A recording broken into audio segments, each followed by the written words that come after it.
Let me tell you about this girl called Cleo.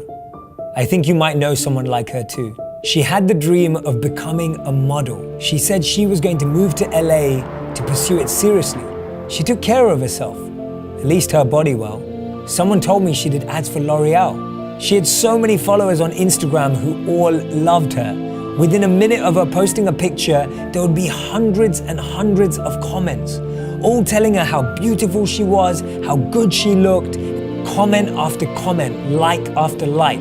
She was a real entertainer. She was always making everyone laugh. I remember every guy wanted her number, but she kept to herself.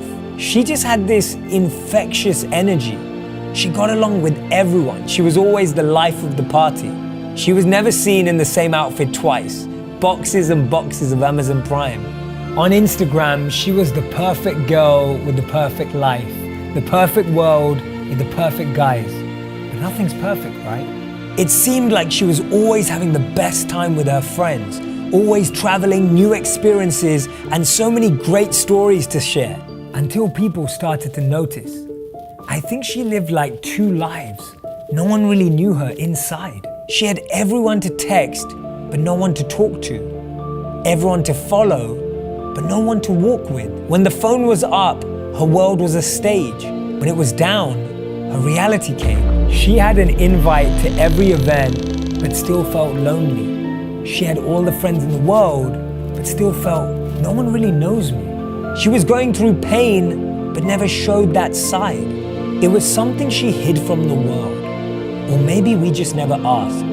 She had masked her sadness with what looked like the ideal life.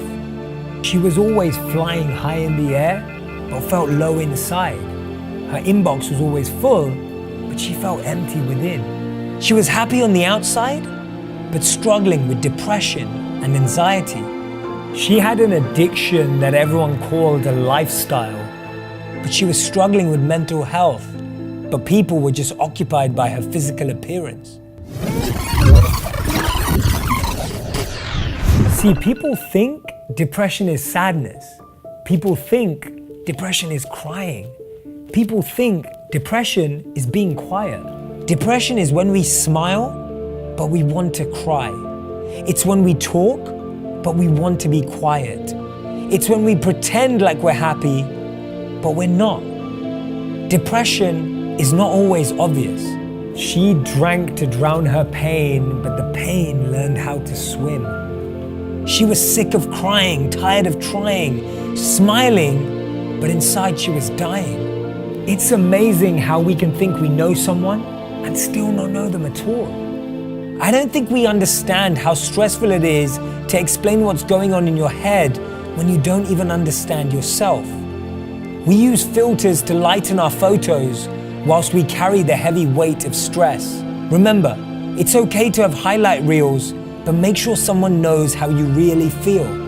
It's okay to use FaceTime, but make sure you spend quality time face to face.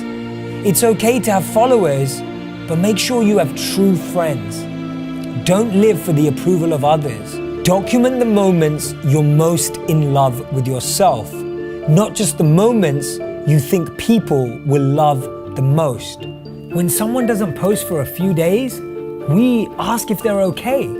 When someone posts every day, we assume they are. Tell people you love them. Be a trustworthy friend. Tell them that they matter. Tell them that they've survived a lot and they're ready to thrive now. People who care will ask how you're doing. People who love you will wait till you tell the truth. And that's why Robin Williams said, I used to think that the worst thing in life was to end up alone. It's not. The worst thing in life is to end up with people who make you feel alone.